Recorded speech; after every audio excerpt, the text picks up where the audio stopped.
Como preparar gosto pela leitura. A primeira crença que vocês têm que quebrar. Isso é para quem não gosta de ler. Eu não gostava de ler. Eu não nasci gostando de ler. Hoje, gente, para você ter uma ideia, a minha filha, ela me puxou, tá? Minha filha é igualzinha a mim. Desde a personalidade até a parte a aparência e tudo mais. As pessoas falam que ela é muito parecida comigo. E ela, apesar de ser uma menina muito inteligente, é difícil dela ler. Eu comprei vários livros para ela, livros legais, livros com figurinhas e tal, mas ela prefere estar no celular, ela prefere fazer uma outra atividade, sair e tudo mais do que ler. Então eu era assim.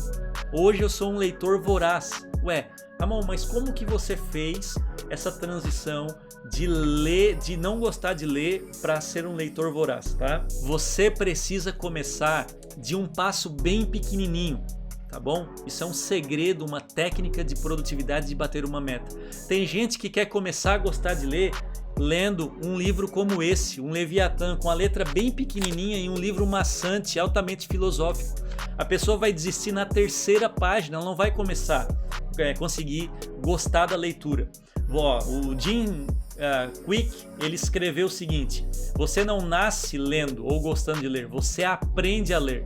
E o que me levou, né? O que me levou a gostar de ler? Gente, eu ia na casa de uma tia minha e tinha gibi da Turma da Mônica. Gente, não venha dizer pra mim que você não consegue ler um gibi da Turma da Mônica. Por favor, tá? Eu comecei a ler gibi da Turma da Mônica. E eu comecei a gostar das histórias, isso lá aos meus 15, 16, 17 anos. Olha só, até essa idade eu não lia. E eu comecei a me acostumar a ler. Gente, é um costume que você adquire. Através do gibi, né, eu comecei a me acostumar a ler. Quando eu terminava de ler, eu ia na casa dela, eu pedia para ela me dar. Minha tia me deu um bolo assim de gibi. E eu li, quando eu terminava de ler, eu passei a perceber que eu estava lendo cada vez mais rápido. E aí eu comecei a me interessar também pelo tema Apocalipse, isso na década de 90. E aí o seguinte, gente, o tema de Apocalipse ele é muito interessante, eu adoro estudar Apocalipse, apesar de ser um tema complexo. E eu passei então a comprar livros fininhos que existiam antigamente sobre o Apocalipse, porque me interessava saber sobre o final do mundo, sobre o final dos tempos. E aí eu comecei a descobrir, gente, eu estou começando a ler um livro na minha cabeça de adulto, de pastor, e eu era um adolescente. Então eu comecei a perceber que foi uma construção, o hábito foi entrando na minha vida devagarinho. Uma atividade que eu odiava, eu preferia jogar bola, jogar videogame, mas eu passei a gostar porque eu comecei de coisas muito agradáveis para mim, beleza? Muito agradáveis para mim. Então assim, ó, o que eu recomendo para você hoje, tá? O que eu recomendo? Ramon, eu não gosto de ler. Você vai comprar livros com letras grandes. Você vai procurar livros com imagens. Eu vou mostrar para vocês aqui o livro do Joel, aqui para vocês verem, tá? Um livro assim, ó, Ramon, se você fosse começar a ler hoje, você não gosta de ler, e você vai começar a ler hoje, o que você indicaria? Eu indicaria um livro como esse, o livro do Joel, um livraço, tá? Mas olha só, é um livro que ele quebra um pouco o texto, assim, a parte maçante da leitura, que é só quando a gente vê letrinha, letrinha, letrinha. Ele tem bastante divisão no livro, tá? Vou mostrar pra você aqui, tá, gente? Ó, ele tem umas divisões assim, ó, umas quebras que ajudam você que isso ajuda a aliviar o cérebro na hora da leitura. Você pode ver que tem um espaçamento bom, ó, entre os títulos, ó. Olha só, tem essas páginas grandes no meio. Os livros do Flávio Augusto também são assim, né? Para quem for ler um livro do Flávio Augusto, vai entender, ó. Deixa eu pegar aqui, eu tô tentando virar a página ao contrário para vocês verem. Olha só. Então, ó, o livro tem essas frases e tal. Um livro muito legal para você começar a ler. O que acontece, gente? Um livro desse aqui eu li em 180 minutos, é 2 horas, né? Eu li em 2 horas. E eu ainda falei pro meu irmão, o Thiago, eu li esse livro em 2 horas porque eu tava rabiscando em cima dele. Porque se eu fosse só ler direto, eu leria provavelmente em 1h20. O livro tem 222 páginas, tá aqui, ó, 224 páginas.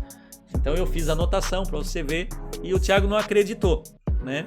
Então o que acontece? Se eu não gostasse de ler, eu iria pegar um livro muito interessante, ok? Muito. Sabe qual foi o livro que eu aprendi a ler? O meu primeiro livro mais grossinho que eu aprendi a ler, gente? Eu era fascinado também por ficção científica. Eu era fascinado na minha juventude por viagem no tempo. Esse é um assunto que sempre me fascinou muito. E eu li um livro chamado Cavalo de Troia. Não sei quem leu esse livro aí. Eu fiquei maluco na época, né? Eu até acreditei, eu pensei que era verdade. Por isso que eu li o livro. Do J.J. Benítez. Depois que eu fui descobrir que era uma ficção, né? Fui descobrir que era uma ficção. Mas esse livro, ele fala de uma viagem no tempo que o exército americano fez aos tempos de Cristo e tudo mais. E o cara diz que prova por A mais B e blá blá blá. E o que aconteceu, gente? Quando eu comecei a ler esse livro, eu fiquei maluco. Porque a história é tão envolvente que parecia que eu estava vendo um filme. Ler o livro parecia que eu estava vendo um filme. Foi uma loucura que não dá para explicar para você. Então, talvez não é que você não goste de ler. Talvez você tenha tido contato com livros que você não estava preparado para ler ainda, ou que eram livros muito maçantes, ou não eram da área de interesse. Então, Ramon, existe livro longo? Não existe livro longo. Existe livro não interessante. Se o livro tiver 2 páginas e for maçante, para mim é um livro longo. Se o livro tiver 800 páginas, mas ele foi vibrante, ele for emocionante, esse livro foi um livro curto. Quando você termina de ler, você diz assim, meu Deus, por que terminou esse livro? Tanto é que você vê as crianças lendo aí os livros do Senhor dos Anéis. O pessoal lê um livro de 800 páginas, daqui a pouco já leu outro de 1000, já fica esperando a sequência. Gente, não existe livro longo, existe livro maçante. Então, saiba escolher os seus livros.